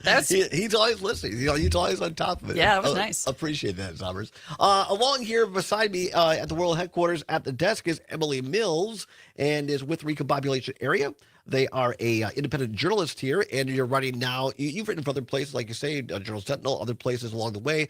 But now here, feel a bit more freedom working for the Recombobulation Area versus other places you've worked or not? No, actually, I have been really fortunate in my career to have very rarely run into issues of kind of censorship or being reined in. Even when I was at the Journal Sentinel, the editor there was like, write about whatever you want to write about. That's great. I don't think it was ever reined in. I mean, I do try to be thoughtful, at least. I'm not just popping off about random things. But no, it is really nice to have the platform regardless, though, because I can't help myself. I have opinions about things, but I also really like to do a lot of research to make sure I'm not talking out of my rear. Yeah. So I really appreciate the platform. I ask it because, again, in our discussions on this show and other shows at Civic Media, I think oftentimes there's this perception out there that, oh my gosh, everybody is being told what to do by editors or publishers or whatever.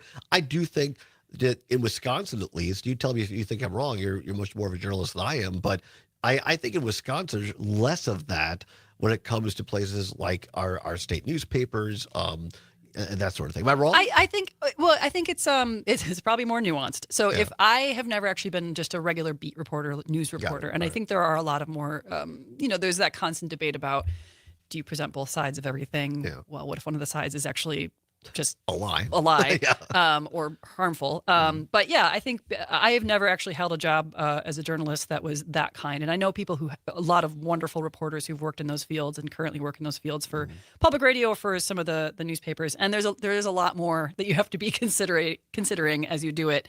And there is a little bit more, I wouldn't say censorship, but a lot pickier editing, and what will get picked up and what won't. That's also just because they're woefully underfunded and understaffed these days. You've got one person trying to do a million things at any given newspaper now.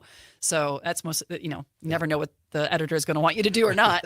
Didn't mean to go off on a tangent. No, but no, it's all right. I like when we have journalists here just to ask, because I think it's good for our audience to hear from people who actually worked in the field and interact. So it is an important conversation. It really is. Emily wrote this fantastic piece in the recombobulation area entitled "How AI is Harming Wisconsin's Path to Renewable Energies." Have a question here for you, Emily. If I get back to it here, says Lori, listening all the way up in beautiful Hayward, Wisconsin. Oh, I love Hayward. Yeah, absolutely. At WBZH, Buzz of the North, says, Todd, can you ask Emily if they have heard anything about the state in the South that has a lot of issues with huge green... in their state is what it was supposed to say, because of AI centers built there from Lori and Hayward. Well, this ties in because we were talking over the break, whether it's quote-unquote mining Bitcoin, where they put up these great big, huge... What do you call them? Energy generators? I don't know. It's the big servers, the data mining centers, which also require a lot of energy. Compare that to what's happening potentially with what the PSC just passed here in Wisconsin. Yeah, and sort of to the point too that there's other states that are dealing with the same issues. So as far when I was researching this, the numbers right now, it's a little tricky because these large corporations that are building data centers to support AI tools and things like that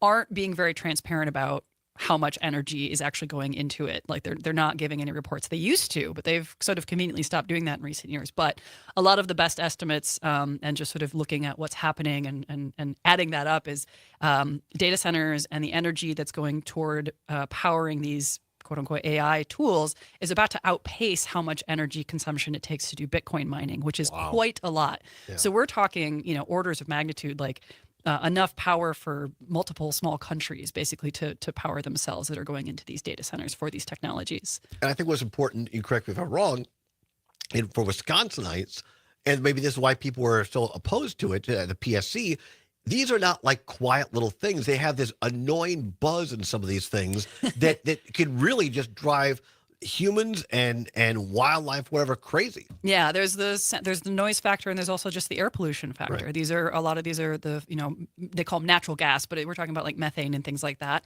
And there are controls in place to kind of knock down how much pollution is going out, but they're not without pollution. And there's a lot of precedent for these plants being problematic, especially for their neighbors breathing in the air. And I think an interesting case is where, We Energies will probably have to follow the law in Wisconsin, at least when they build these places, so better than not.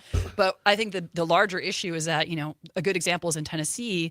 Elon Musk's XAI built a giant data center in a historically black neighborhood outside of Memphis, I want to say, and didn't apply for any clean air permits, didn't apply for any permits for their generators. And because the local utilities are not able to provide enough power to run this place, but Elon really wanted to get it up and running to meet some arbitrary deadline to roll out whatever his AI chatbot thing is. Wow. They installed a whole bunch of these methane generators, just like running 24/7, and they're just dumping pollution into the air around this place in a neighborhood that has already historically high visits to the emergency center for asthma. They're saying, like, I can't breathe. I can't go outside and breathe because it's just gas. It's just the smell of gas everywhere. So this is the kind of thing that's happening in service of this technology. And what we know based on our healthcare system in America, chances are that people in that neighborhood that might be people of color probably less likely to have great healthcare coverage. Yep, or great access to medical care generally, or the incomes for it. I think the median income in that particular neighborhood was about $25,000 a year, so not great. Less than a minute. It's been great. What can people do to fight back across Wisconsin on this? Well, I'd like to say you could write into the Public Service Commission. But as it turns out. I mean, obviously, I think it is important to keep calling your representatives and asking questions and telling them what you're concerned about and telling what you're opposed to. Calling makes a difference. Yes. Do the research, make calls, talk to your friends. You can find the story at www.therecombobulationarea.news. Emily Mills, thanks so much. Come back soon. Thank you so much. Our pleasure. Stay tuned. What's Worse is next on the Civic Media Radio Network.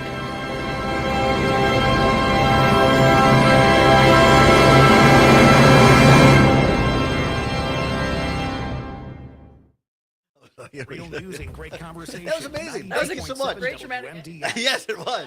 We really appreciate your time. Yeah, come back soon. Would love to anything you want to come on and talk about. You're more than welcome. Or the Civic Media app. Okay. World population of livestock is decreasing, and this may be having an impact on the dairy markets. I'm Ben Jarbo, No, I get it. And I'm sorry for the tangent on journalism, but we get a lot of calls.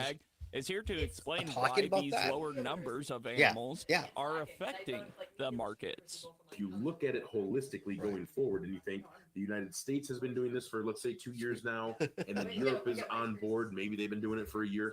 You want to talk about a global milk production problem, let's say, of having less milk. This is what could lead us to that. Thank you so much. I appreciate it. Pardon me. And I think you're starting to see it overseas. Hello, this is Todd. Even with the global dairy trade that we just Hey, saw how you on doing? Tuesday, I mean, their cheese price, if you look at the mozzarella cheese price, came in at $2.22. Look at our black price at $1.93 yesterday. Cody Koster, a dairy analyst with Evrag, joining us. We'll take a look at the closing markets right after this. Pancakes, potatoes, sausage, eggs, oh my. Come hungry to the Marquette County June Dairy Breakfast on Sunday, June 8th at Slowy Farms on Evergreen Avenue in Westfield. In addition to breakfast, enjoy live music, farm tours, a petting zoo, and kid games. You can also try your luck at bingo. Breakfast and activities start at 7 a.m. at Slowy Farms on Evergreen Avenue in Westfield on June 8th. For full event details, see our event on Facebook.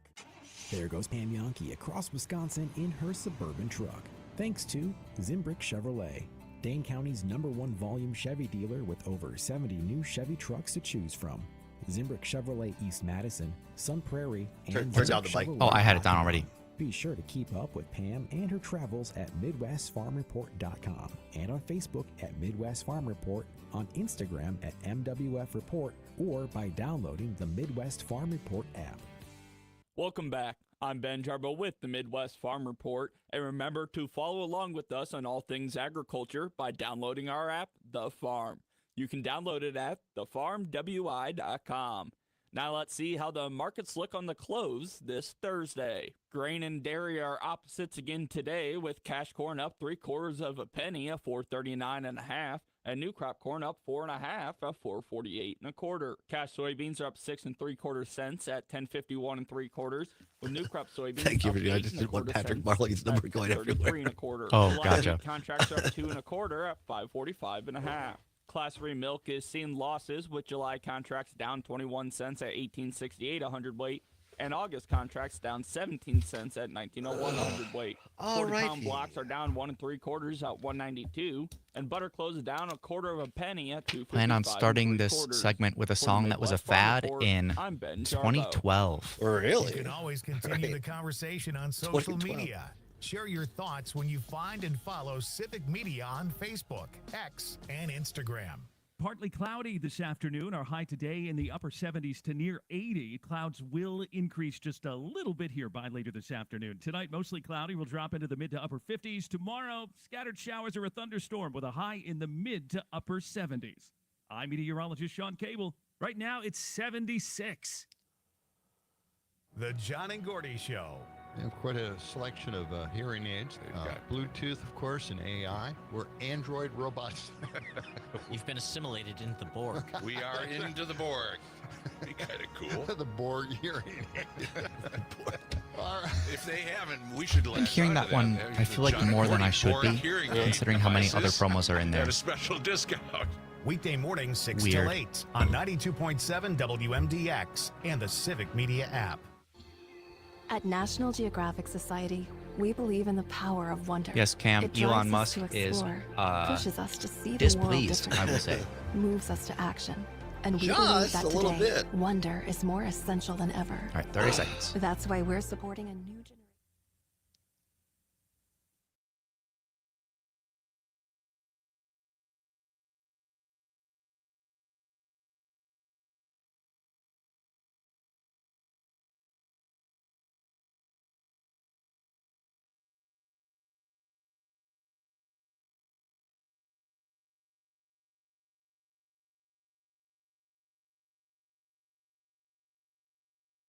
Con los terroristas.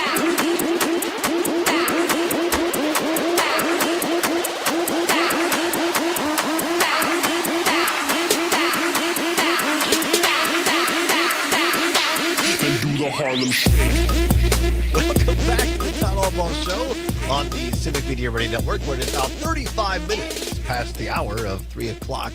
Many thanks to Emily Mills for being here. Fantastic story that they have written at the recombobulation area. You can find it at www.therecombobulationarea.news, how AI is harming Wisconsin's path to renewable energy. Fantastic. Appreciate Emily being here. Zombers, that was quite the intro there, quite the song. What is that? That's the Harlem Shake, which was a thing in like 2012. It was pre-TikTok, but it was essentially a TikTok dance trend. You would have that song, and then when it said, and do the Harlem Shake, then you just do crazy random garbage that technically could be counted as dancing and put it in a video and go viral. Now, would you say it was a fad? Absolutely. It was a little flash in the pan fad. Time once again for What's Worse. Let's go.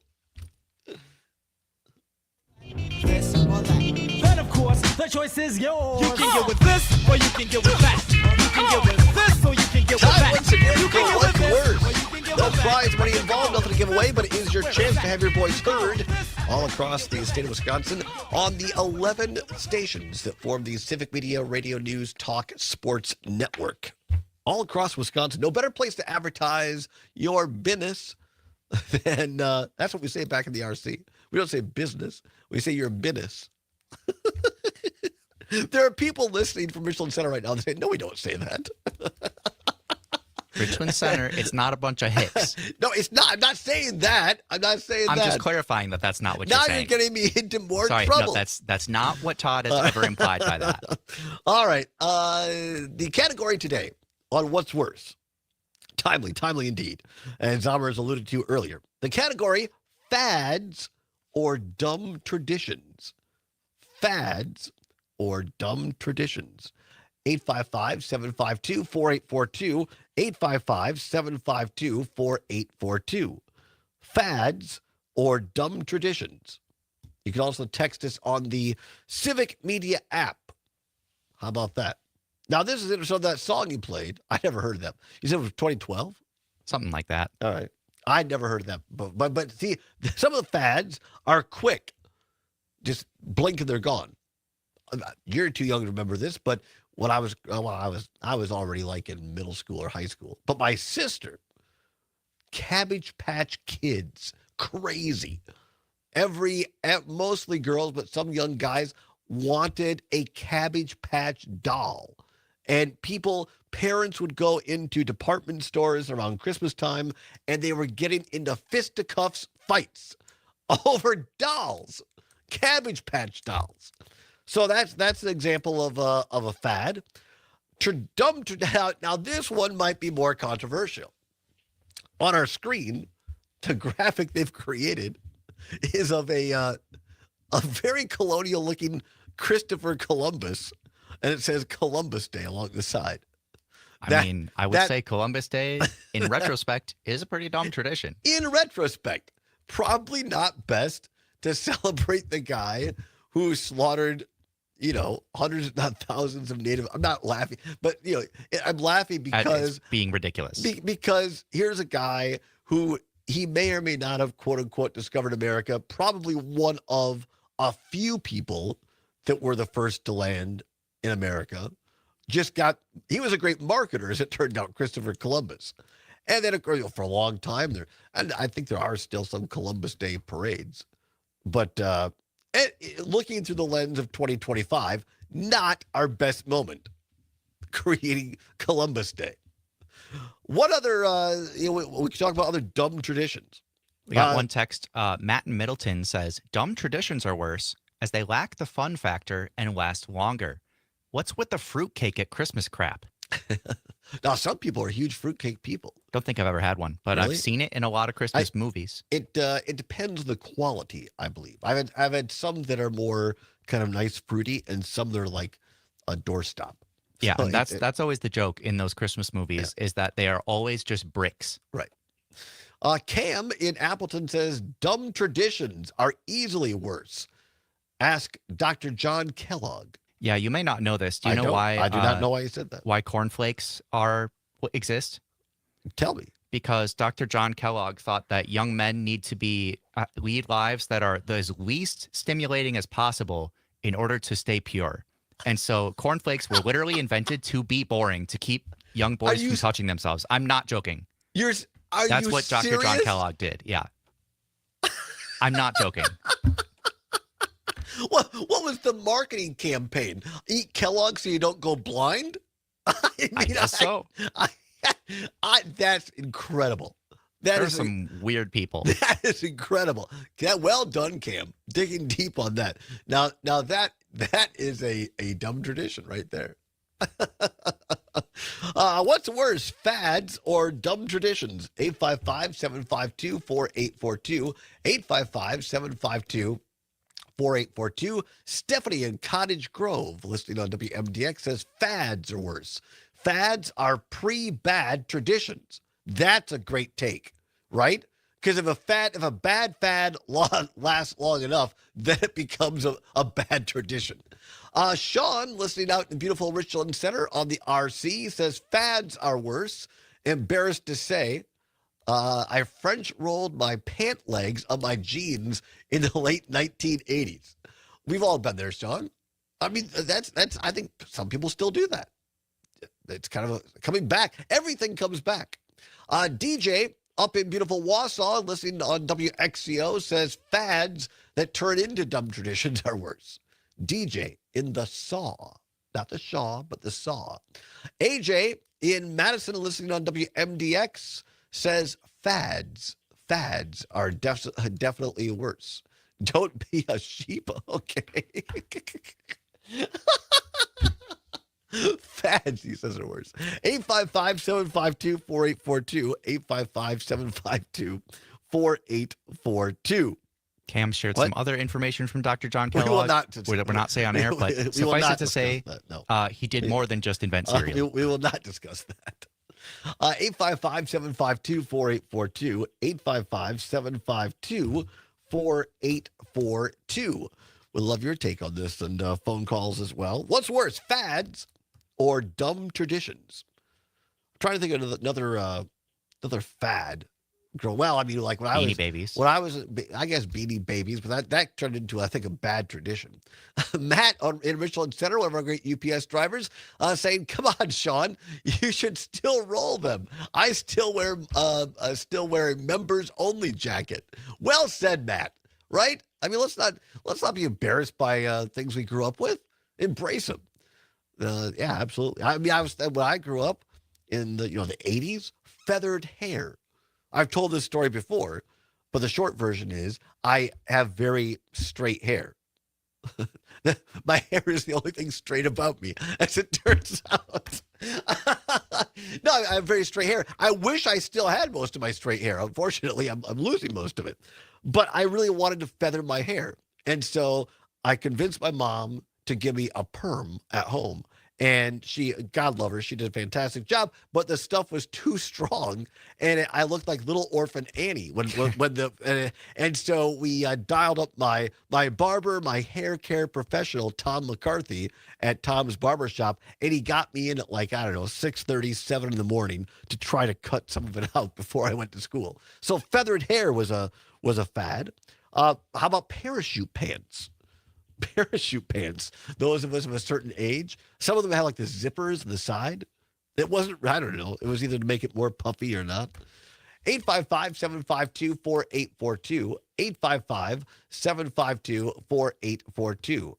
How about fads or dumb traditions? Fads or dumb traditions. Cam, listening to Appleton. Cam, what do you want to say?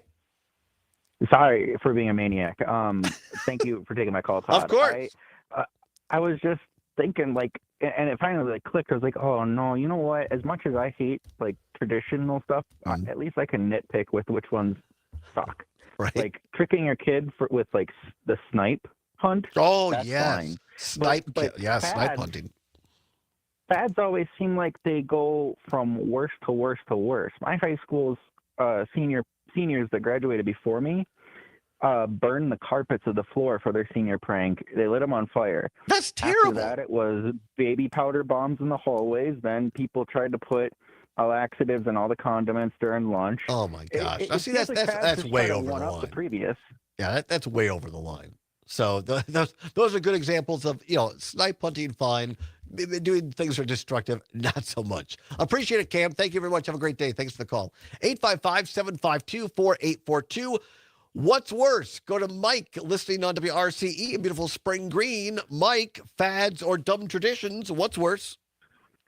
Well, I think it's a fad, but lately, this is the last few years now, it's in language. When people use a word with STR like street, they say street.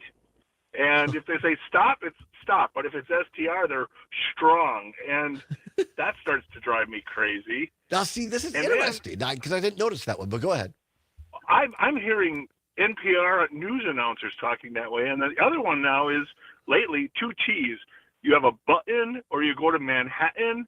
And I'm hearing professional news people talking like that, and it's driving me up the wall. I do voiceovers myself. Okay. And I pride myself on diction and being very clear when I talk, And Right. then I hear these people going, now close the button, and this will be in written instructions, and I just want to choke them. Now, this one is interesting because I know people that say that, button, like that, instead of just button. Instead of just button. I've grown up button. Yeah. button, but not button. Right. Or like Is part of it... Go ahead. Well, important Right. versus important. Important. Now, so you think some of there's that a is difference. like a colloquialism that's like regional in Wisconsin or different parts of the country? I think it's different parts of the country, but it's spreading. People didn't used to say strong or street, but now they all do. And it's younger people. Spreading like an STI at a frat party.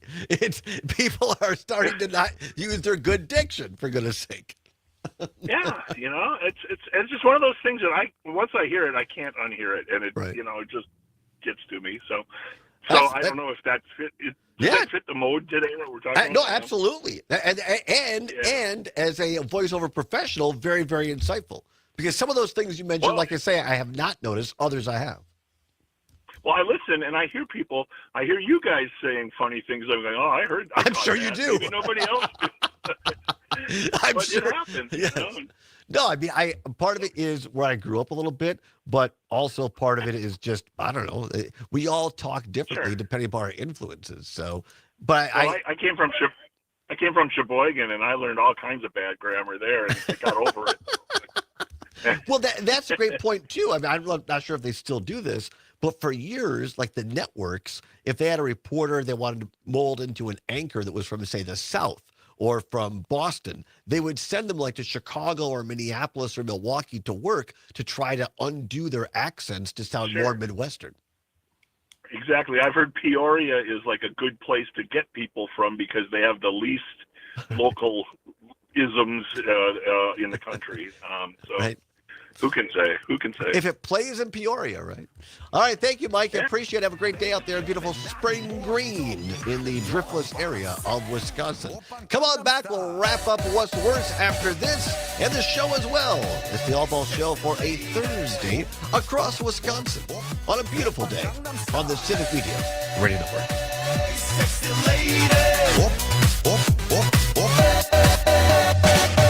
Open Gangnam Style. That was another fad. Another 2010s fad song. Yeah. Another fad. I think that was the first YouTube video to get over 1 billion views. Really? Was that song, if I'm remembering correctly.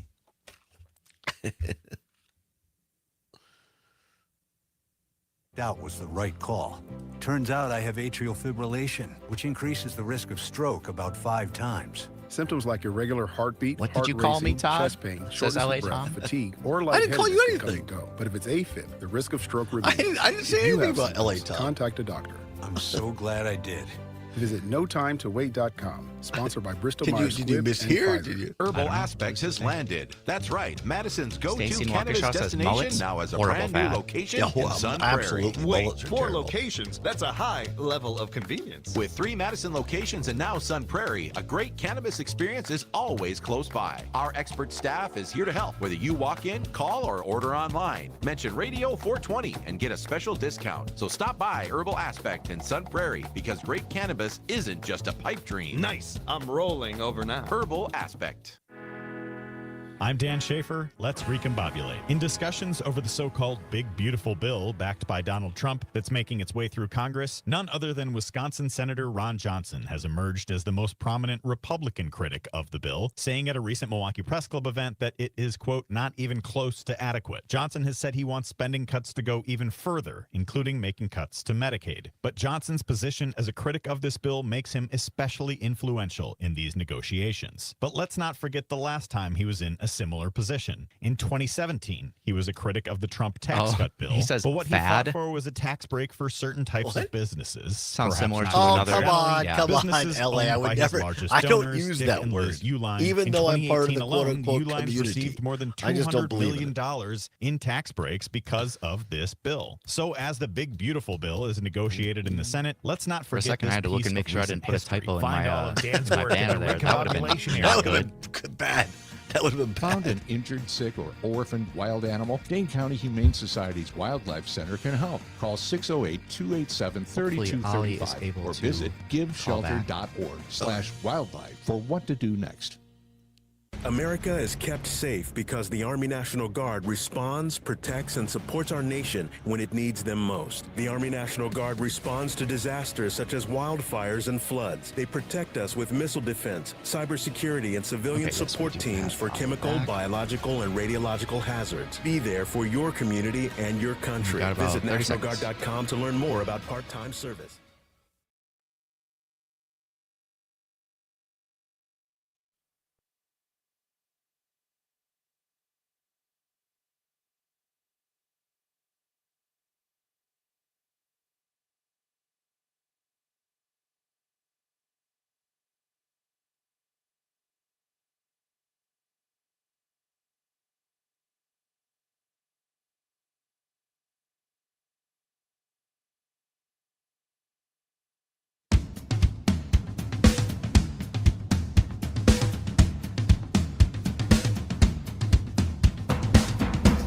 Welcome back to the Todd Allbaugh Show on the Civic Media Radio Network, where it is now 8 before the hour of 4 o'clock. At the top of the hour, ABC or CBS News, depending upon which of our great stations you're listening to across the state.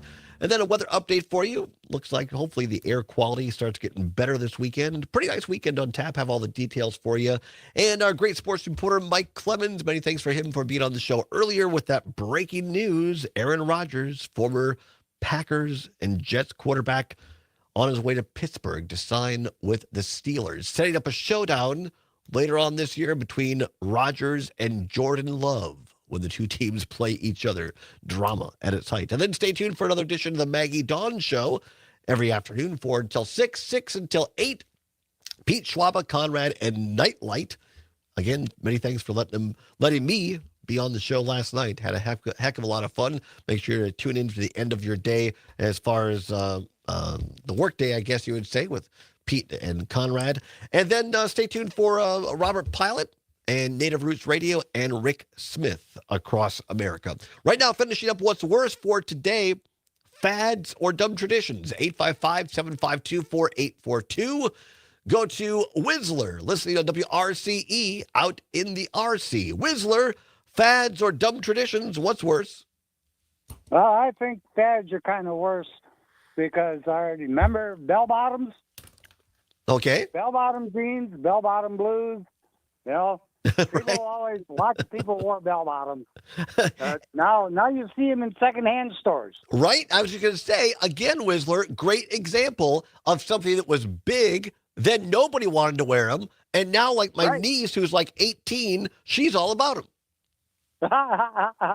Covers up the feet, you don't have to wear shoes. Right, exactly. Thanks, Whistler. Always appreciate it. Have a great day up there in beautiful Southwest Wisconsin, the RC. 855-752-4842. Ollie in the North Woods. Ollie, fads or dumb traditions, what's worse? Well, I was going to talk about the bell bottoms a little bit, but I'll change mine to the polyester plaid suits that men used to wear. Yes.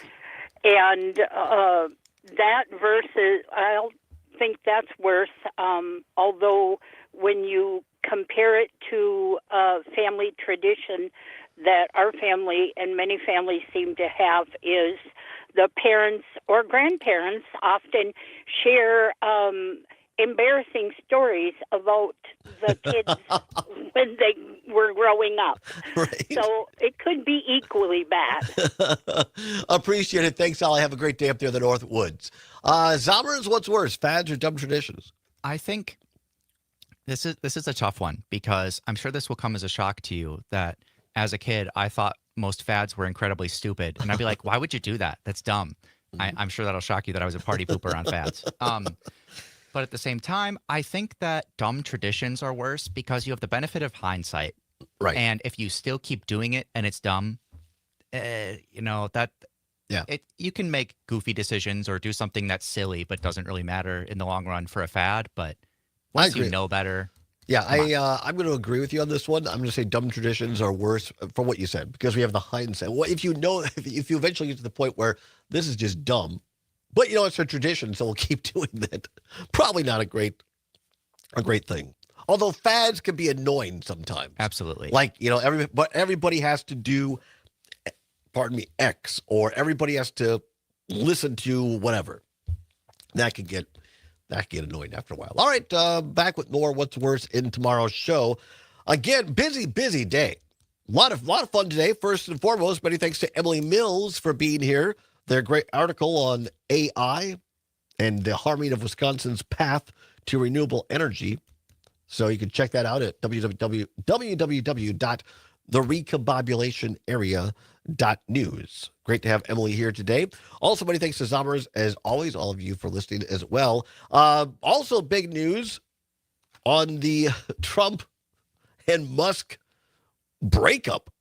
It's gotten spicy, as they say. Elon Musk now bringing up the Jeffrey Epstein files and saying Trump is in it. That's why they're not releasing it. And Trump saying, you know how we can save lots of money, billions of dollars? Terminate Elon's governmental subsidies and contracts. And now, in the last half an hour or so, Speaker Johnson, Mike Johnson, and Congress have gotten into it with Elon as well. Musk posting saying, where is the Mike Johnson of 2023?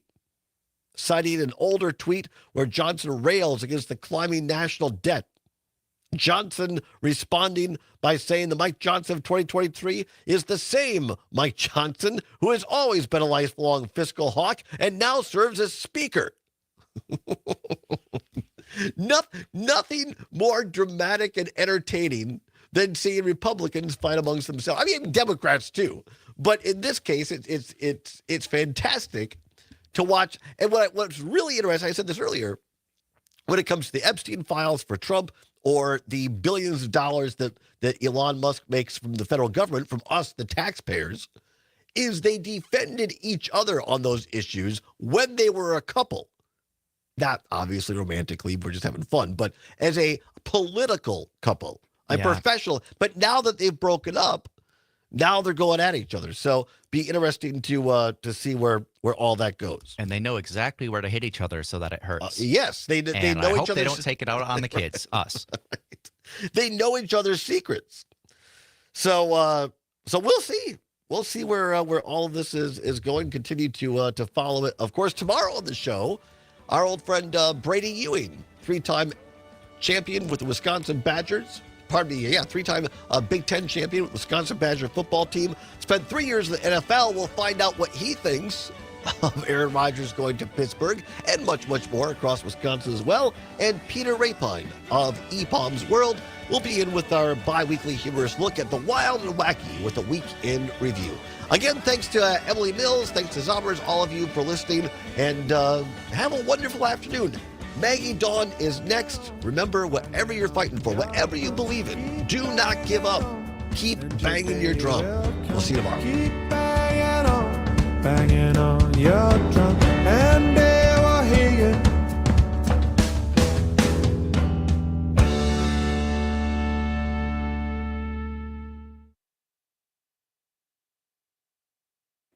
On the text line, Cam in Appleton says, Mike Johnson is a cuck. And I'm not going to disagree with you there. Okay. Anyway, goodbye, everybody. Thanks, everyone. Have a wonderful day. Bye-bye.